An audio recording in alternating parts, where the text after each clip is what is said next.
دریا کی موجوں سے والدہ کی گود میں۔ یہ واقعہ حضرت موسیٰ علیہ السلام کے بچپن کا ہے۔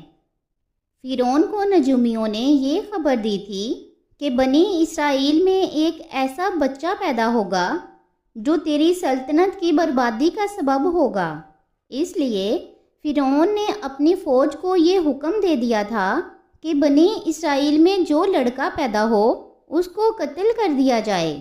اسی مصیبت اور آفت کے دور میں حضرت موسیٰ علیہ السلام پیدا ہوئے تو ان کی والدہ ماجدہ نے فرعون کے خوف سے ان کو ایک صندوق میں رکھ کر صندوق کو مضبوطی سے بند کر کے دریائے نیل میں ڈال دیا۔